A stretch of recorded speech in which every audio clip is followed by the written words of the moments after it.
수 없는 궁금증이 만든 물음표 살인마의 질문 기록 물음표 살인일기. 오늘은 꿈과 목표에 대해서 이야기를 해보려고 합니다. 자, 오늘 지금 시작할게요.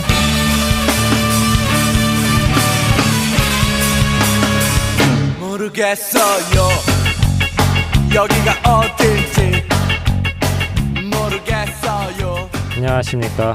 안녕하세요. 네, 오늘은 그 예전에 왔던 닉네임 사용하시나요? 저 닉네임 뭐였죠? 닉네임 없었던 것 같은데 본명 썼던 것 같은데. 네, 저 유형원입니다. 네, 저번에 한번 오셨었죠. 그때 무슨 얘기할 때였죠?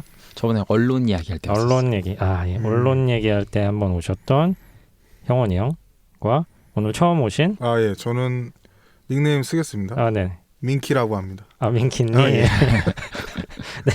민키님 두 분 모시고 꿈과 목표에 대해서 뜬구름 잡는 얘기하면서 노닥노닥 거릴까 합니다.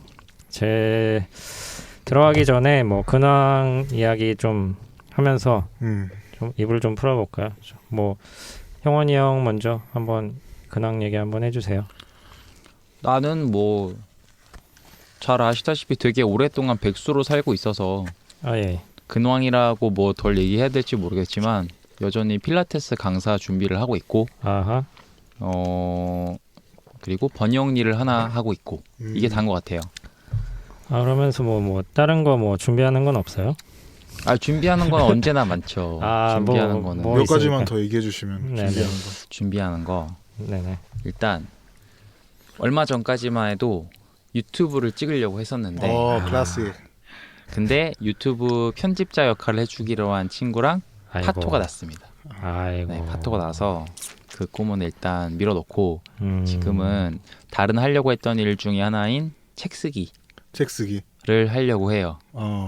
번역 일을 일단은 끝내고 이번 달 다음 달까지는 끝날 것 같거든요. 그 다음에 빠르게 너무 힘주지 않고 그냥 한 2달 정도에 걸쳐서 빠르게 책 단행본을 한번 내보는 게 지금은 목표예요. 2달 만에 쓸 수가 있는 건가요? 저도 처음에 책이라고 하는 게 되게 딱 빡빡하게 인생에서 크게 시간을 잡고 해야 되는 일이라고 생각을 하고 있었는데 그래서 착수를 못한 것도 크거든요. 그런데 책 만드는 일을 했던 친구가 있어요. 그래서 그 친구를 만나서 컨설팅을 한번 받아봤더니 하루에 A4 한 2장 정도씩을 쓴다 치면 2달 후에는 그걸 추려서 양을 줄여야 책을 낼 수 있을 거다. 이렇게 얘기를 해주더라고요. 근데 뭐 한 A4 2장 정도 쓰는 거는 사실 그렇게 어렵지 않을 것 같아가지고 일단은 목표를 그렇게 잡고 있어요. 멋있으시네요. 감사합니다. 써야 멋있죠. 쓰겠죠? 쓰겠죠? 믿고 있습니다. 썼으면 좋겠는데. 금방 쓰죠. 뭐 글 쓰는 거 제가 주변에서 봤는데 또 철학하신다 그러니까. 예, 금방 쓰시더라고요. 철학을 하는 건 아니고요. 하셨던 전공을 했던 그냥. 네, 알겠습니다. 제가 잘못했나요? 머리에서 다 날아간지라. 알겠습니다. 네, 민키 형. 네, 뭐 근황 저도가 아니라 저는 뭐 짧게 자기 소개도 한번 해주시겠어요? 예, 처음이니까. 예. 여기 처음 합류하게 된 네네. 묻지마 살인마? 물음표 살인마. 네. 물어야 돼요. 물음표 살인마. 네, 모르는 사람입니다. 일단은 소개하기 전에 이렇게 초대해 주셔서 너무 감사하고. 네네. 또 새로운 경험이라 너무 좋은 것 같고요. 네네. 저는 소개할 게 그냥 이름하고 사는 곳 정도. 경기도 해화동 사는 김민기입니다. 민키입니다. 뭐 따로 저는 지금 형원 씨, 네네. 형원 씨처럼 뭔가 준비하는 것도 없고, 뭔가 전공이랄 것도 없고, 그냥 흘러가는 대로. 흘러가는 대로. 좋습니다. 잘 지내고 있는 거죠? 그거는 나도 한번 물어봐야 될 것 같아요.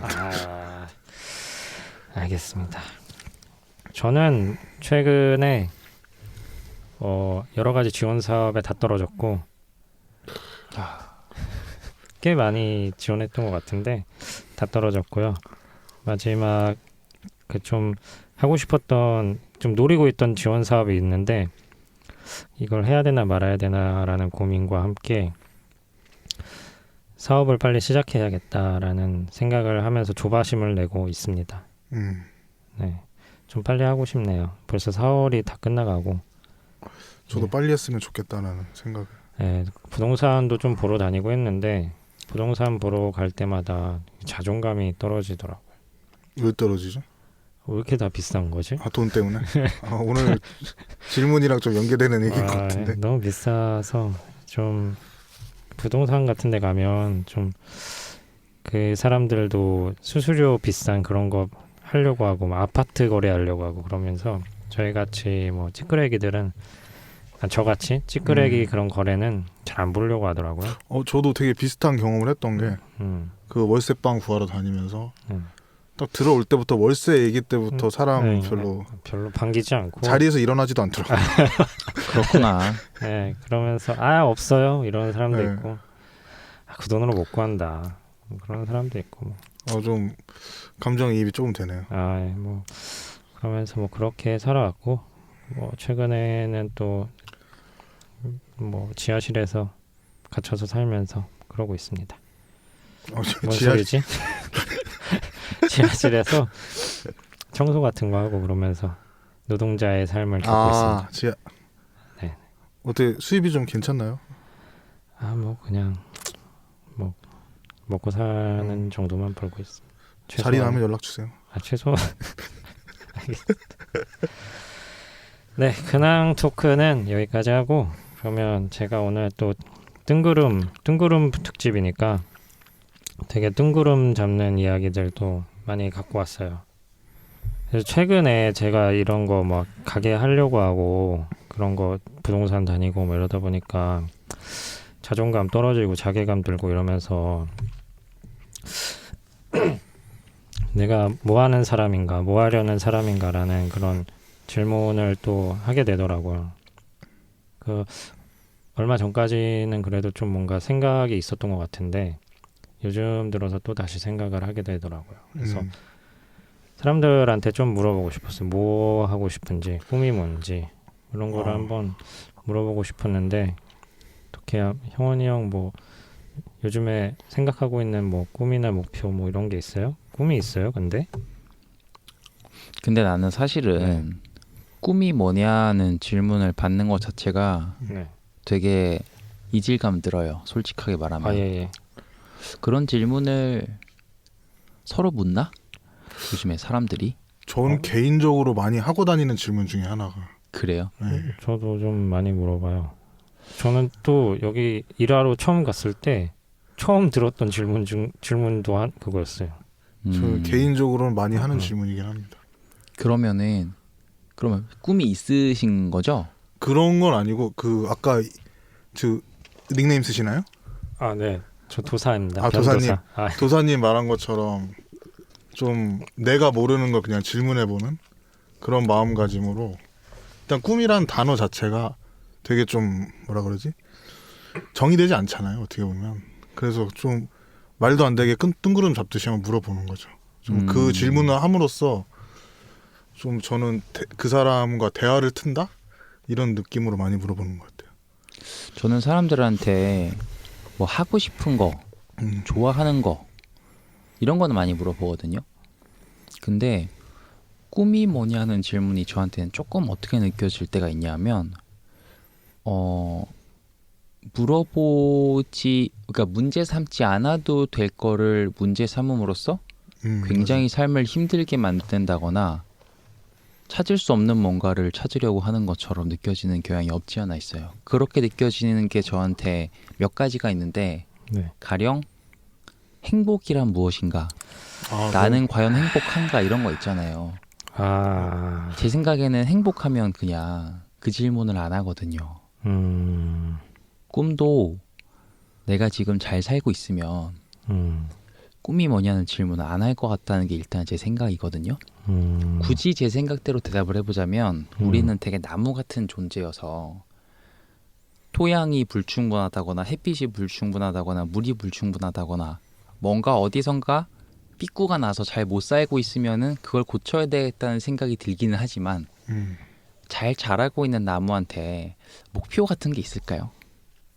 저는 그런 게 있을지가 조금 의문입니다. 굉장히 좀 감명받은 부분이 꿈을 좀 이렇게 엔지니어처럼 분석하는 느낌이 있어서 엔지니어 철학과 나온 사람이 꿈을 엔지니어처럼 아까 엔지니어 좀 뭔가 좀 뭐라 그러지? 좀 분리하는 저 그 꿈이 왜 우리가 말하는 꿈을 굳이 왜 얘기하는지에 대한 네.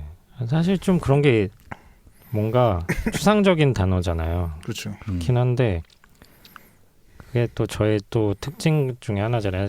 얘기할 때마다 나오지만 그런 게 있었으면 좋겠다고 생각하나 봐죠. 그런 게 뭔가가 실제로 존재하는 거야. 이런 게 있고 사람이 이런 걸 쫓아서 살아야 되는 거야 라고 생각을 하나 봐요. 제가 좀. 맞아요. 저도 그런 생각으로 그러니까 뭔가 좀 내가 알지 못하는 게 있을 거야 이런 막연한 기대감 같은 거 있잖아요. 희망처럼 그렇게 얘기를 하는데 지금 말씀하신 것처럼 이 말에도 너무 동감을 하는 게 진짜 굳이 얘기해도 되지 않을 거를 꺼내서 시간을 보내는 느낌도 간혹 드는 것 같아요. 그런 얘기를 할 때 꿈은 뭐야? 이럴 때는 그러면 또 꿈이랑 목표랑은 또 다른 거겠네요. 전 조금 다르다고 느껴요.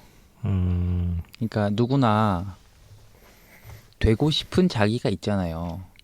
너무 많죠. 네, 되고 싶은 자기가 있는 거고 특히 현재 자신한테 불만족할 때 지금의 내가 어딘가가 비어 있거나 채워야 될 부분이 있다고 느껴진다거나 떼어내야 될 나쁜 뭔가가 있다거나 이렇게 생각이 되면 그걸 바꾸고 싶잖아요. 근데 그게 꿈은 아니라는 거죠. 그건 꿈하고는 약간 다른 것 같아요. 꿈이라고 하는 거는 어떤 부표를 방향표를 어디다가 딱 찍어놓고 거기까지 달리기를 하는 거고 지금 제가 얘기한 거는 그것보다는 다소 유지보수를 하는 거죠. 자기의 모습을.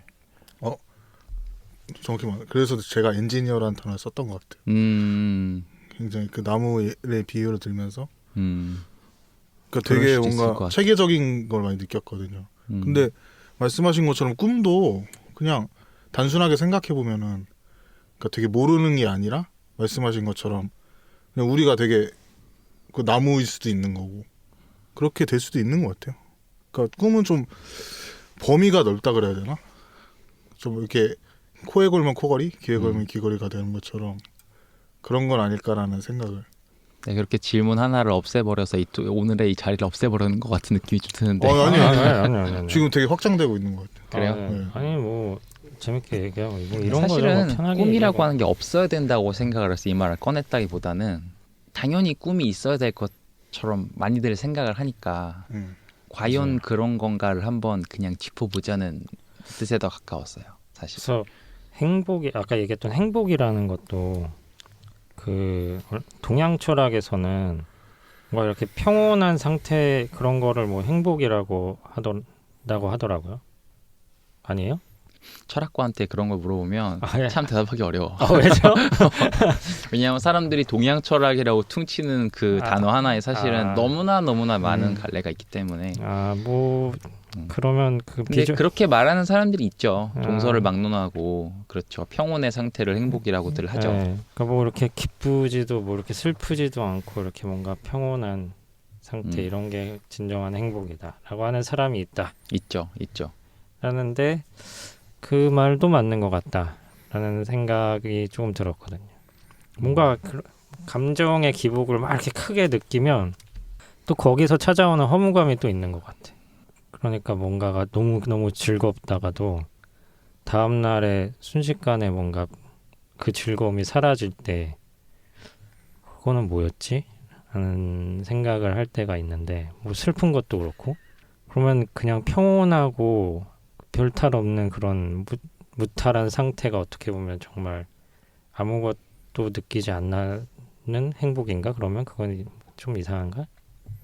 그 평온의 상태를 철학에서 네. 정의하는 게 제가 아는 범위 내에서는 크게 두 개가 있는데 네네. 하나는 아파테이아라고 하고요. 네. 다른 하나는 아타락시아라고 하는데 아. 아파테이아는 그야말로 파토스가 없는 상태예요. 기쁨도 파토스가 없고 뭐죠? 기쁨도 없고 슬픔도 없고 욕구도 없고 쾌락도 없고 그냥 마음이 불에 타고 남은 나뭇가지처럼 더 이상 뭔가를 느낄 수 없는 상태. 정념 자체가 없는 상태에 도달하는 감정이 거. 없었다고. 그렇죠. 파토스. 네, 그로 인해서 괴로움에서 벗어나는 거.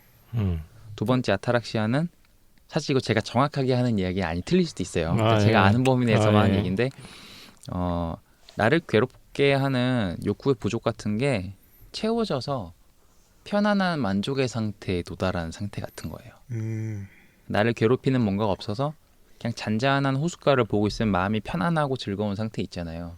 그런 상태를 말하는 건데 그 어떤 잔잔함, 어떤 평화를 말하느냐에 따라서 되게 많이 사람마다 달라질 것 같거든요. 저는 정념이 없는 상태는 정말 싫어요. 저는 그 상태로 들어가고 싶지는 않은 것 같아요. 그건 거의 죽음에 가깝지 않나요? 죽음도 저는 행복에 가장 가깝다고 생각하는 사람 중에 한 명이거든요. 그치, 이런 분들이 있어.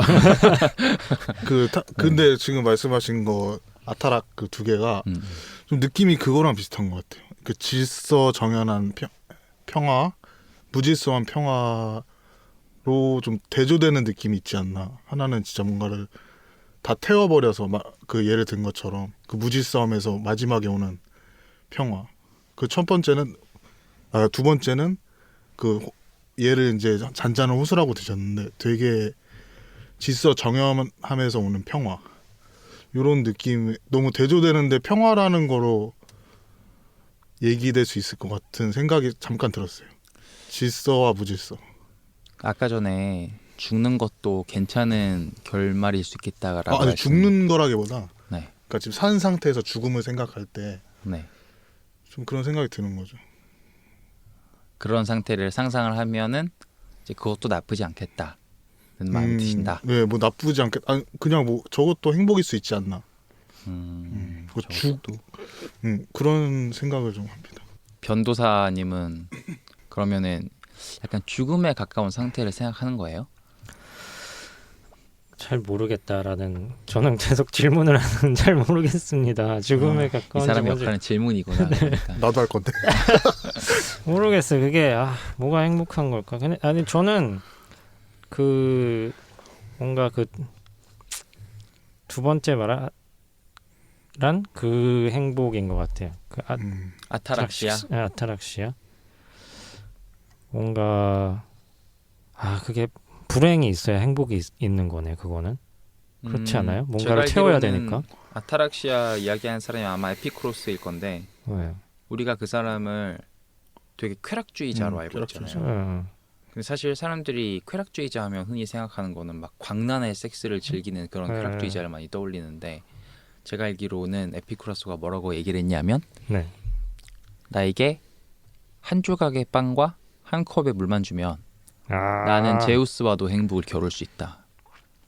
그 양반이구만요. 네, 그러니까 이 사람이 말한 쾌락이 막 엄청난 우주 대폭발 쾌락을 느끼는 그런 쾌락을 얘기한 게 아니고 나를 잔잔하게 만족시키는 방향으로 가자는 거였어요. 정확히 맞는 것 같아요.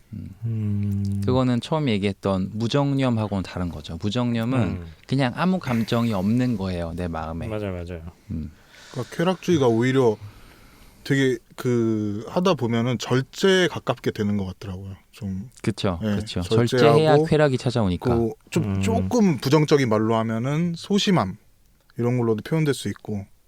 그러니까 되게 이제 그 상태를 지키기 위한 어떻게 보면 질서가 있는 거죠. 근데 쾌락이라는 단어 때문에 너무 아까 말씀하신 것처럼 술 먹고 막 무질서한 것처럼 보이는데 오히려 좀 기독교적이에요. 제가 생각하기에는. 이거 어디서 알았어요? 지금 얘기를 하고 있는 거죠. 배우는 거 아닙니까? 예, 맞아요. 그래서 근데 저는 아까 그 얘기를 좀 더 조금 뭐 깊게는 아니고 더 해보고 싶은 게 아타락시아 뭐라 그랬죠? 아파테이아. 그게 제가 아까 말씀드린 것처럼 좀 대조되는 개념으로 보긴 어려운 건가요?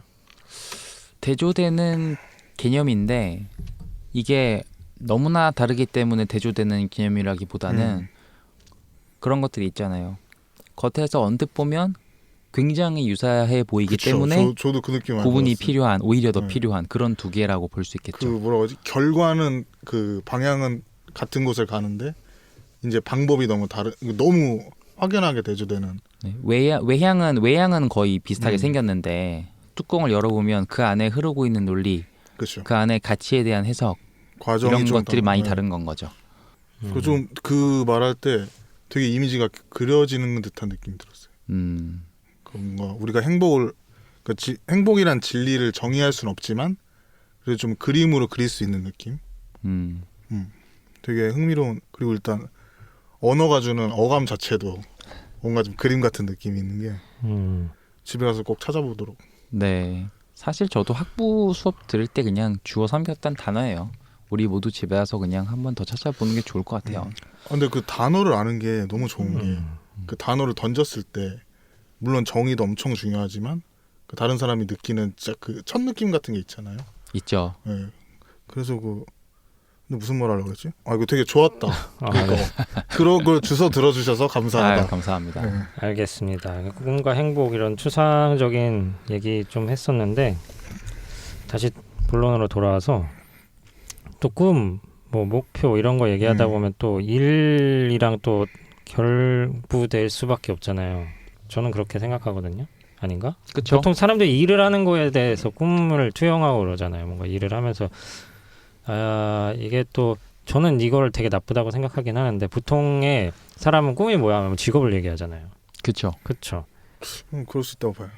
네, 보통은 그러니까. 근데 이걸 저는 요즘에는 좀 이게 안 좋은 것 같긴 한데 어쨌든 어떻게 보면 이 자본주의 사회를 살아가면서 이게 어쩔 수 없이 그런 생각을 할 수밖에 없는 것 같은데 어떻게 생각해요? 뭐 일이랑 꿈이랑 뭔가 사람이 살아가는 뭐 목표라든지 목적 이런 거랑 연결이 되는 것 같은지 한번 물어보고 싶어요. 어떻게 생각하는지. 형님. 그러니까 돈벌이랑 꿈이 그렇죠.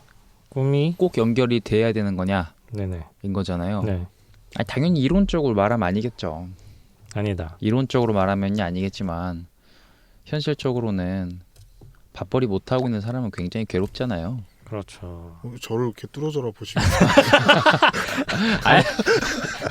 어떻게 생각해요? 아무데나 본 겁니다. 민캐님은 어떻게 생각해요? 저는 이거는 반대되는 입장을 취할게요. 저는 아니 그냥 본인 생각 얘기하세요. 얘기하려고 그러는데요. 알겠어요. 그냥 뭔지 모르지만 저는 어쩔 수 없이 이어져 있다라는 생각을 하고 뭐 이론적으로도 이론적인 건 전혀 모르겠지만 그러니까 일과 꿈과 목표 이런 되게 여러 가지 얘기를 말하는 거잖아요. 네네네. 근데 알 수 없는 방법으로 다 이어져 있는 것 같아요. 좀 알 수 없는 방법이요? 나도 알지 못하니까. 그러니까 좀 그림을 그리자면 네. 이렇게 뭔가 한 줄기가 아니라 좀 많이 뻗어나가는. 나무 그 가지처럼. 나무는 하셨으니까 나무 안 하고 저는 뭐 줄기세포로. 줄기세포요? 줄기세포 뭐 어떻게 생겼는데요? 어떻게 모르겠는데. 막 던지시네. 죄송합니다. 막 던지자고 했잖아요. 시작할 예. 때. 맞아요. 재밌게 이렇게 막 던지면서 아니 이게 왜 생각이 들었냐면 제가 요즘에 일을 한참 쉬다가 일을 다시 좀 시작했어요. 근데 일을 하니까 시간이 없더라고요. 이거 처음에 했을 때는 막 궁금한 것도 많고 막 어쩌고저쩌고 막 해가지고서 했는데 일을 하고 나니까 뭐 궁금한 것도 안 생기고 거기에 그냥 맞아. 노예처럼 살고 있는 거예요.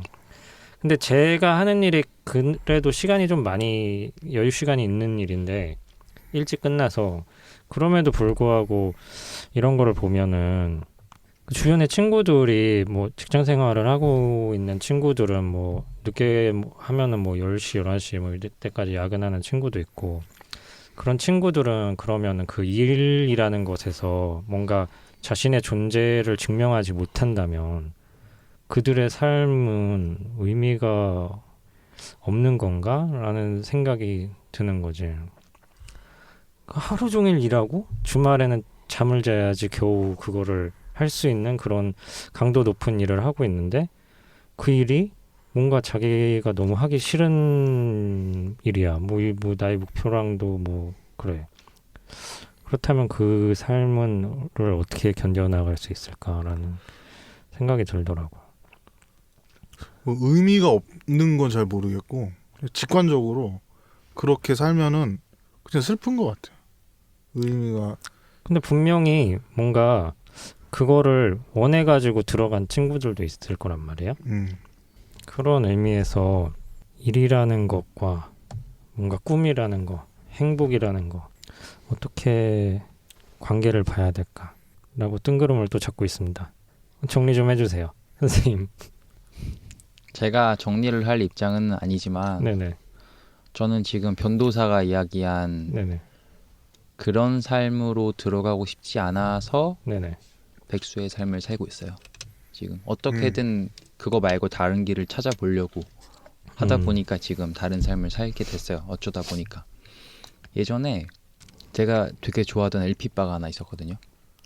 조그만한 가게인데 집 앞에 영화 감독하는 어떤 분이 차려가지고 LP를 그냥 막 갖다 놓고 맥주를 팔길래 전 또 좋아가지고 가서 맨날 꽂혀있는 거 막 수십 장씩 갈아 끼워가면서 들으면서 음악에 눈 뜨고 이러면서 즐거운 시간을 보냈어요.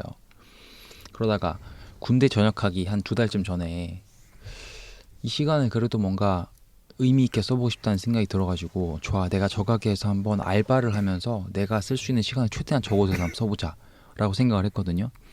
근데 그때가 알바를 6체노동을 처음 해본 거였는데 몰아치는 일에 몰아치는 손님, 요리 설거지에 치이다고 나니까 나중에 잠깐 쉴짬이 나와가지고 거기 매니저 형이 저한테 야 가가지고 듣고 싶은 음악 아무거나 하나 틀어봐 라고 했는데 아무 노래도 틀고 싶지 않았어요. 제가 원했던 건 그냥 5분만 더 앉아있는 거. 그래서 그때 좀 깨달은 것 같아요. 아, 내가 뭔가 돈을 벌기 위해서만 그 목표만 가지고 뭔가를 하면 되게 높은 확률로 내가 하고 싶은 걸 잃어버리겠구나 라고 느낀 게 그게 아마 큰 충격이자 이유가 돼서 지금 직업을 안 갖고 살고 있는 것 같거든요. 아, 그 경험으로요? 네네. 근데 막상 또 어떤 안정적인 벌이가 없는 상태에서 시간을 오래 보내다 보니까 내가 원하는 걸 위해서 체계적으로 달려가기 위해서 필요한 마음의 여유 같은 게 또 결여가 돼버려서 이거는 이것대로 또 마음대로 안 되고 사실은 전 지금 답을 모르겠는 상태예요. 저도 지금 변도사가 물어본 걸 똑같은 걸 찾고 있는 입장인데 아무튼 나는 일에 내 체력과 정신과 모든 걸 다 뺏겨버리면 뭔가 되게 중요한 걸 잃게 된다는 입장인 것만은 변함이 없는 것 같아요. 그렇게 이게 시스템이 되어 있는 건가? 뭔지. 사실은 그 자본주의의 문제일까요? 아니면은 세상에 태어난 인간의 극히 일부만이 자신을 실현하고 살고 대다수는 자신을 실현하는 건 엄두도 못 내는 삶을 살다가 생을 마감을 했을까요? 전 후자일 것 같습니다. 냉정하게 말해서. 저는 좀 그 후자가 기본 요인이고 자본주의도 한몫했다고 보니 좀 증폭하는 역할을 했다고 보고. 근데 사실 옛날 또 농노 막 하고 뭐 이랬을 때 보면 또 뭐 걔네도 별건 없었단 말이죠. 근데 아까 말씀하신 것처럼 세상에 몇몇만 자기가 원하는 걸 실현한다고 하고 산다고 했잖아요. 네. 근데 그 말이 좀 일리가 있는 게 옛날에 그 사회학자 누구지? 모르겠네. 누구 이름을 까먹었네. 그 사람이 이제 사람들을 이제 분석하면서 하는 게 그 카리스마 있는 사람에게 그 사람이 중요하다고 했거든요. 그 얘기는 뭐냐면 그 사람을 따라서 다른 사람들이 움직이는 그 얘기를 좀 이렇게 좀 비슷하게 해 보면은 어느 정도 일리 있는 말인 것 같다는 생각이 드네요. 네? 다시 한 번만 말씀해 주세요. 그 실현하고 사는 게 네. 진짜 극히 일부분일 수 있다는 생각이 드는 거죠. 자기 자신을. 원래 어려운 건가? 그러면? 저는 그렇다고 봐요.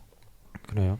저는 일단 내 삶을 다른 누군가의 이빨 속에서 씹히면서 마무리 지어되지 않는다는 사실 자체가 굉장히 소수고 태어난 존재 중에서 그 중에서 자연사할 수 있는 게 또 굉장한 소수고 그 중에서 한 번이라도 가정을 꾸리고 자식들을 가져보고 사는 게 또 굉장한 소수고 그렇게 추리다 보면 저는 자신을 실현하고 산다는 것 자체가 굉장히 낭만적인 굉장히 아름다운 이야기라고 좀 생각합니다. 신화라고 볼 수도 있는 것 같아요. 네. 신화적인. 그럼 우리는 어떻게 살아야 될까요? 그래서 그게 불가능하다는 얘기를 하고 싶은 게 아니라 원래 그게 그렇게 어려운 건데 정말 막 없다고 해도 좋을 정도의 가능성인 건데 우리는 그거를 어떻게 해낼 수 있을까를 고민은 할 수 있는 정도의 단계의 삶을 살잖아요 지금. 그렇죠. 어느 정도 경제적인 여유가 그래도 있는 나라에 태어나서 그렇죠. 네, 그거를 내가 못한다는 사실에 아쉬움을 느낄 정도의 삶을 살고 있잖아요. 뭐 공허한 얘기일 수도 있겠지만 전 그거 자체가 엄청난 복이라고 생각해요. 거기에서 불행을 느낄 수 있다는 게. 일리가 있네요. 그래서 거기에서 불행을 느낄 수 있는 정도의 입장에 살고 있는 인간은 제가 보기에는 그래도 선택할 수 있는 것 같아요. 근데 그 선택에는 많은 희생이 동반이 되겠죠. 많은 베팅이 필요할 거예요. 그걸 내가 맞아요. 자아실현을 줬기 위해서 포기해야 되는 게 워낙 많으니까. 워낙 많죠. 뻔한 얘기긴 한데 계속 이런 거를 하면서 겪는 불안함 이런 거가 크잖아요. 요즘에 또 무슨 왜 이런 생각이 들었냐면 돈에 대해서 좀 공부를 하고 있었거든요. 요즘에 공부 열심히 하셨지. 돈에 예, 대해서. 돈에 대해서 좀 공부를 열심히 했어요. 요즘 다들 좀 많이 예. 하잖아요. 돈에 대해서. 아, 예. 근데 돈이라는 게 뭘까라는 거를 막 고민을 해보는데 이거 뭐 그냥 저의 생각이에요. 이런 생각이 들었어요. 시간은 돈이라고 하잖아요. 그렇죠.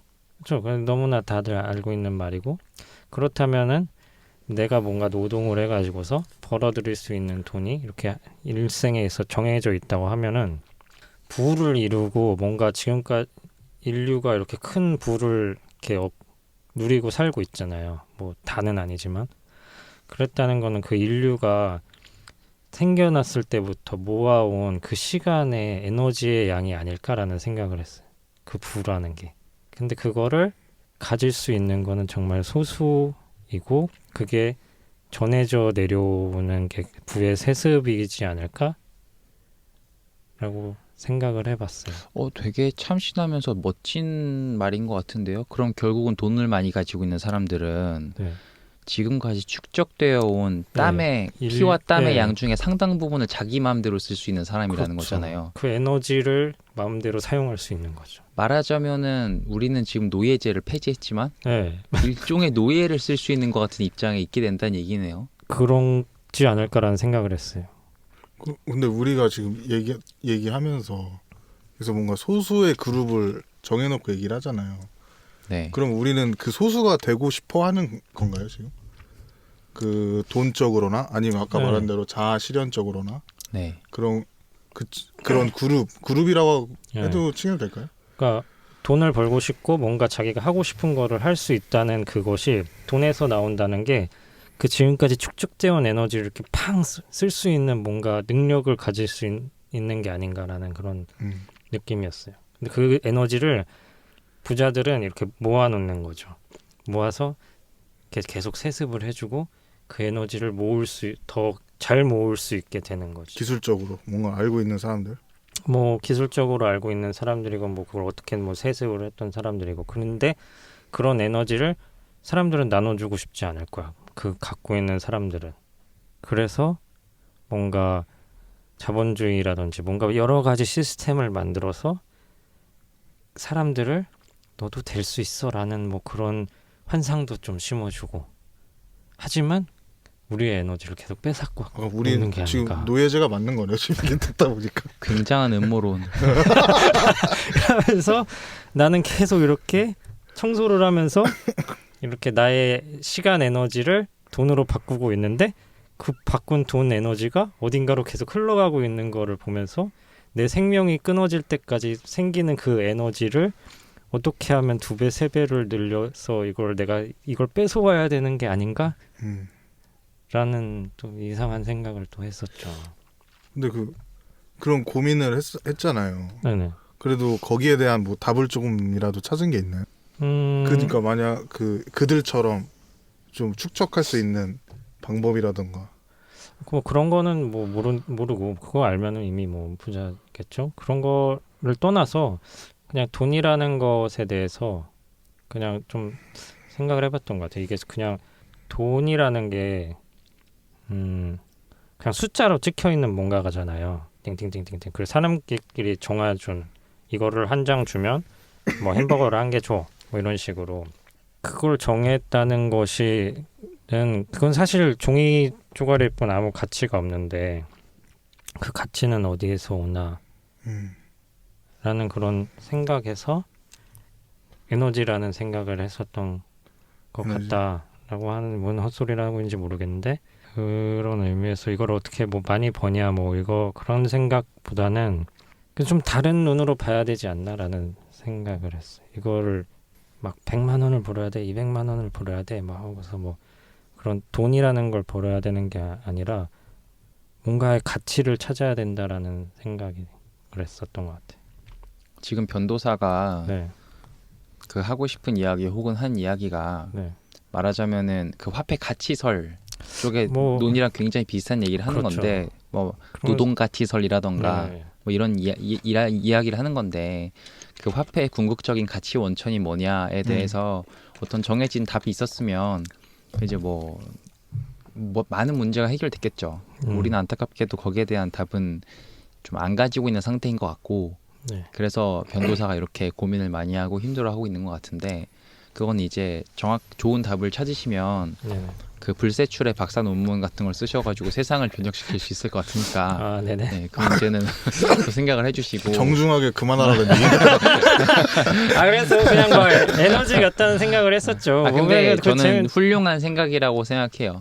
이론적인 틀 없이 혼자 생각을 해서 그런 방향으로 생각이 틀 수 있다는 것 자체가 굉장히 훌륭한 거라고 생각을 하고 좀 그것보다도 아까 전에 민키님이 말씀을 하신 그래서 우린 지금 그 자원을 사실상 독점하고 있는 그 소수가 되겠다는 목표로 갖고 사는 거냐. 그 얘기를 하다 보니까 어쩔 수 없이 우리가 설정을 해놓는 것 같더라고요. 돈 문제뿐 아니라 네. 뭔가 능력적인 것 아니면 지금 그런 것들을 그 뭔가 보이지 않는 걸 설정하고 이제 네. 마치 궁정 사회처럼 옛날에 보면은 사람들이 왕족이 있잖아요. 네. 근데 밑에 사람들은 그냥 행동하는 것 같지만 어쨌든 그 왕정에 가고 싶어하는 욕망이 있어서 그런 걸 따라하기 마련이거든요. 마치 뭐 바에서 춤을 춘다든가 귀족들처럼 그 뭐 그렇게 한다던가. 그러니까 우리는 그렇게 좀 상승하려는 욕구가 어쩔 수 없이 있는 건가. 그러니까 우리가 얘기를 할 때 불필요하게 이제 설정을 해야 되잖아요, 뭔가. 네. 이게 전 중요한 문제인 것 같아요. 지금 그게 필연이냐, 우리가 글로 가려고 하는 게 필연이냐. 그러니까 이게 뭔가 부시려고 노력을 해보는데 결국에는 이 나도 모르게 이 위쪽으로 향하려는 내 몸과 마음을 보면 그러게 왜 그게 많아야 될까? 돈이라는 게. 그 돈 많은데 자기가 가진 돈 시중 들고 수발 들면서 사는 사람들도 있거든요. 그렇죠. 많이 봤죠. 그것도 노예거든요, 일종의. 맞아요. 다른 노예죠. 돈이 없어서 노예 상태에 처하는 것도 있지만 돈이 많아서 자기 자산을 방어하기 위해서 처음에 태어날 때 어렸을 때 생각했던 거 이상의 시간과 자원을 써야 되는 사람도 분명히 있어요. 근데 이제 그런 생각이 들더라고. 만약에 그 사람이 그걸 해서 우리가 정의하지 못하지만 행복을 느낀다면 아니면 그 시간을 필요한 시간이라고 느낀다면 또 어떻게 보면 그것도 자아 실현의 방법이 될 수도 있다는 생각이 들어요. 돈을 지키는 임무. 돈을 지키는 임무. 자아 실현. 돈이 정의하거나 이해할 수 있는 방법이 수십, 수백, 수천 그렇지. 엄청난 가지수가 있겠죠. 맞아요. 저는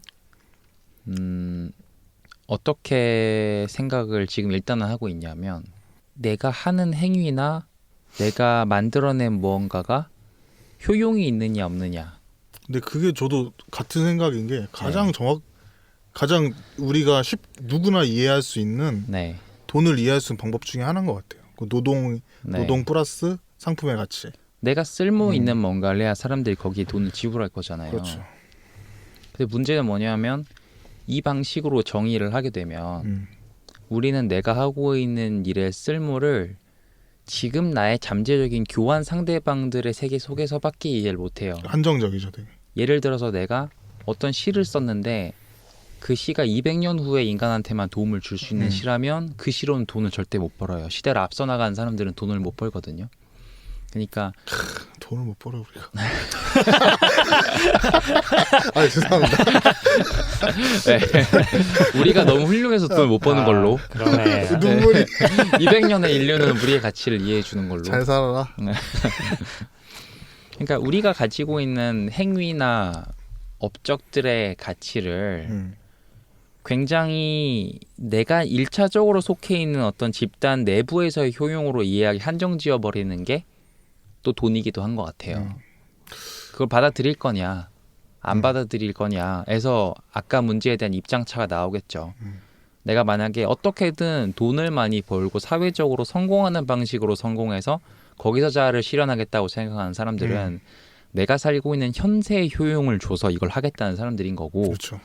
그거를 떠난 보편적이고 궁극적인 가치를 추구하겠다고 하는 사람들은 그걸 희생시킬 용의가 있어야 되겠죠. 어느 쪽인가는 개인이 정할 문제인 것 같고. 그러니까 어느 문제나 선택이 항상 껴있는 것 같아요. 네. 그것도 어떻게 보면 선택인 거잖아요. 네, 지금 이 현재를 기가 막히게 누구보다 잘 살 것인가, 아니면은 현재 뭔가 그 우리가 흔히 말하는 잘삼과 멀어지지만 자기가 추구하는 가치를 위해서 인류를 구원할 것인가. 뭐 심지어 이런 그것도 모르죠. 내가 그렇게 애썼는데 뭐 결국은 그 누구에게도 인정받거나 이해받지 못하고 그냥 묻혀 없어질 수도 있는 거예요. 보이지 않는 것을 쫓는 거죠. 네, 너무 꿈꾸는 슬프다. 거랑 비슷하네요. 약간. 그쵸. 좀 이상한 질문일 수도 있는데 혹시 그 돈 엄청 많으면 뭐 하고 싶어요? 저는 이 질문을 예전에 그 약간 로또 이런 얘기 많이 할 때 한번 그 많이 들었는데 딱 그 한번 그런 생각을 했어요. 그 나만을 위한 그 성당을 하나 사고 싶다. 예상치 못한. 성당이요? 그 왜 사고 싶은지는 나도 모르겠는데 그때 뭔가 성당을 신이 되고 싶어요? 예? 신이 되고 싶으신 거예요? 성당에서 신이 될 수 없어요. 아하, 성당 밖에서 될 수 있지. 알겠습니다. 오. 네, 죄송합니다. 그러니까 뭔가 성당이 그때 되게 이뻐 보였나 봐. 그래서 뭔가 성당을 하나 사고 싶었어요. 어차피 건물주 그러니까 건물주. 아, 건물주? 형 뭐 되고 싶어요? 근데 뭐 여기서 하고 싶어요? 말하는 돈은 어느 정도의 돈인가요? 뭐든지 할 수 있다고 봅시다. 돈이라는 것으로 상상할 수 있는. 무제한인 건가요? 네, 뭐든지 할 수 있다고 합시다. 그러면 아마 세상을 바꿔놓겠죠. 그럼 그게 형이 정말 궁극적으로 하고 싶은 거네요. 어떻게 보면. 그런 것 같아. 난 그렇다고도 할 수 있을 것 같아요. 근데 여기서 좀 더 깊이 들어가도 되게 재밌을 것 같은데 어떻게 세상을 네, 바꾸고 싶은지. 세상 어떻게 바꾸고 싶은 거죠? 한번 좀 들어볼까요? 사실은 그 돈 말고 저는 좀 정신 상태가 너무 유치해서 그런지 모르겠는데 네. 가끔씩 제가 슈퍼히어로가 되는 상상을 해요. 박수 한번 할까요? 제가 지금은 아니고 약간 임시로 쓰고 있는 약간 판타지 소설 같은 게 몇 개가 있는데 그중 하나가 제가 번개를 맞고 슈퍼히어로가 되는데 이 슈퍼히어로는 몸에서 열과 전기를 무한대로 생산해낼 수 있어요. 에너지원이 됐네요. 네. 그럼 나는 그걸 가지고 뭘 할 거냐라고 하면 이게 중요한 부분인데 일단은 저는 그 에너지를 팔 거예요. 발전소가 되는구나. 팔 거예요, 사람들한테. 네네. 그러니까 어느 정도 엄청난 괴력을 가졌으니까 물리력을 좀 행사할 수가 있겠죠. 근데 그 물리력을 어디까지만 행사하냐면 전 세계를 향해서 메시지를 발송을 하는 거예요. 지금 전기를 생산하기 위한 모든 석탄 발전소를 다 때려부시고 대신에 내가 파는 전기를 사라. 대신에 이렇게만 해주면 너희들이 지금까지 지불해왔던 생산 단가의 80%만 쓸 수 있게 해줄게. 그러면 너희들한테도 사실은 이익이지. 너희들한테 이익이긴 하지만 거절할 권리는 없어. 무조건 사야 돼. 까지만 강제력을 행사하고 그 다음에는 엄청난 돈을 벌어들이는 건데 사실 이때 돈을 벌겠다는 생각을 왜 한 거냐면 부자가 되고 싶은 마음이 너무 커서가 아니라 사실은 슈퍼히어로는 돈이 필요 없어요.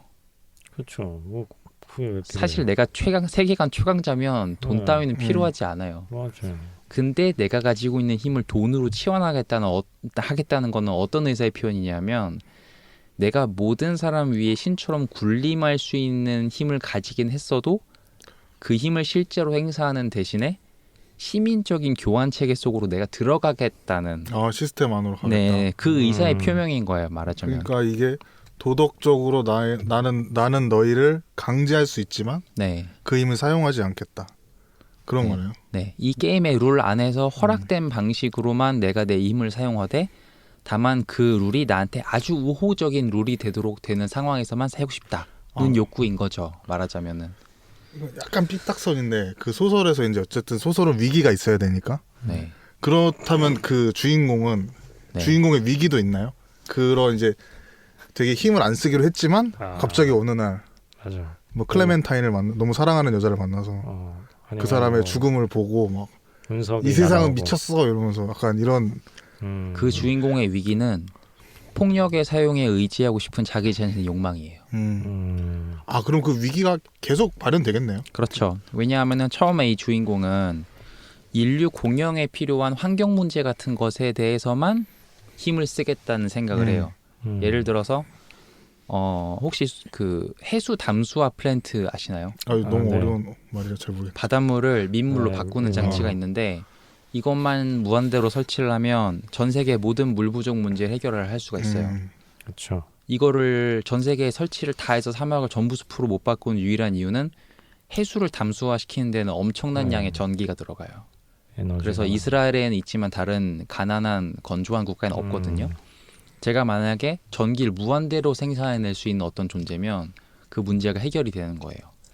그래서 사하라 사막 전체가 숲이 되고 시베리아 툰드라 지역은 전부 다 열선을 깔아가지고 따뜻하게 만든 다음에 숲을 깔아버리면 이 세계의 산림 부족 문제는 끝나는 거거든요. 너무 폭력적이지 않나요? 그러니까 이런 걸 하고 싶은 욕구를 느끼는 거죠. 그 자기 원하는 대로 세상을 바꾸고 싶은. 그렇죠. 이걸 하고 싶은 욕구를 느끼는 거예요. 그런데 처음엔 돈만 있으면 할 수 있을 줄 알았는데 민족 감정, 부족 투쟁 이런 것도 고려해야 되고 왕자의 게임. 네, 막 이런 것까지 고려해야 되고 나중에는 막 어떤 국가가 다른 작은 지역들을 막 억압해가지고 억지로 이거를 점령하고 있으면 가서 막 독립시켜주고 싶고 그리고 막 여성이 엄청나게 억압받고 있는 어떤 나라에 간다라고 하면은 여기서 이 정도가 너무 심하다고 하면은 그 지역의 문화적인 전통을 무시하고 구해줘 버리고 싶다 이런 생각까지 하게 되고 그 딜레마네. 약간 문화 상대주의 딜레마처럼. 사실은 이게 19세기에 제국주의를 운영하던 영국에서 그렇죠. 우리가 인도에서 지금 그들의 말에 따르면 미개하게 살고 있는 사람들이 있으면 이걸 개입을 해서 구해줘야 되냐 아니면 내버려둬야 되냐. 그렇죠. 그래서 존 스튜어트 밀 같은 사람은 반드시 가서 폭력으로 나라 다 뺏고 거기에 있는 인민들을 해방시켜야 된다 이렇게 주장하거든요. 이런 욕구를 느끼다가 나중에 귀착하게 되는 결론은 뭐냐면 내가 만약에 이런 물리력을 행사하는 주체라면 이 물리력을 행사하는 주체가 굉장히 정신이 맑아야 되고 첫째로 굉장히 공명정대해야 되기 때문에 공부를 굉장히 많이 해야 된다. 그리고 뛰어난 사람들의 말을 많이 들어야 된다. 그러다 보면 이 사람은 점점 정신을 차리고 보면은 조선시대 유교군주가 되어 있는 거예요. 타임슬립. 네, 그러니까 말하자면 일종의 그런 존재가 되는 근데 것 진짜 네. 타임슬립하면 괜찮을 것 같아. 처음에는 내가 악당의 뭐라고 하면 좋을까? 그 허울을 지고 내가 그 운명을 받아들이고 모두에게 욕을 먹는 이제 엘렌 예거 같은 학살자가 되어서 세상을 구원해주겠다고 생각을 하지만 그 일을 하려고 하다 보니까 점점 나 자신을 도덕, 교육, 선이라고 하는 틀 속에 가두지 않으면 안 되는 어쩔 수 없는 상황의 강요를 발견을 하게 되는 거예요. 스스로 제한을 네. 해야 되는 거. 나중에 가서는 결국 아무것도 못하는 존재가 되고 이 세상은 지금 이 모습 그대로 가지게 되는 거죠. 왜냐하면 아무것도 하면 안 되니까 이런 식으로 하려고 했었거든요. 그러네. 그 약간 그 히어로가 네. 결국엔 처음에는 백신인 줄 알았는데 네. 가면 갈수록 자기가 바이러스가 돼가는 느낌일 수도 있겠네요. 왜냐하면은 그 사람으로 인해서 초반에는 뭔가 이제 활성화되고 그렇다기보다는 혹시 라이프니츠의 충족 이유율이라는 거 들어보셨나요? 지금 찾아볼게요. 뭐냐면 라이프니츠가 이렇게 물어봐요. 도대체 신이 있다면 왜 이렇게 세상이 엉망진창이냐고. 근데 거기에 대해서 찾아내는 자기만의 답이 뭐냐면 지금 우리가 살고 있는 이 세계가 가능한 최선의 세계다. 어떤 존재가 봐도 어차피 이 이상의 세계를 건설할 수는 없다. 라는 결론에 도달을 하거든요. 좀 되게 괜찮고 겸손한 결론이네요. 제 소설 속의 주인공도 처음에 엄청난 선을 구현해 보려고 노력을 하는데 나중에 가서 깨닫게 되는 거죠. 어떤 힘이 쥐어져도 결국은 지금 이 상태 이상의 상태를 건설할 수는 없다. 근데 제가 이 이야기를 어쩌다가 왜 하게 됐는지는 모르겠지만 3.5% 빠져서 죄송하지만 사람은 기본적으로 이야기를 진짜 이야기가 듣는 게 너무 재밌는 것 같아요. 아무튼 저는 만약에 돈이 엄청나게 많으면 세상을 바꾸고 싶어요. 여전히 되게 살기 좋은 곳으로, 기아도 가난도 전쟁도 없는 곳으로. 정확히 반영된 거네요. 주인공의. 그렇죠. 음. 근데 그게 안 될 거라는 점까지를 어느 정도는 내심 아는 거죠.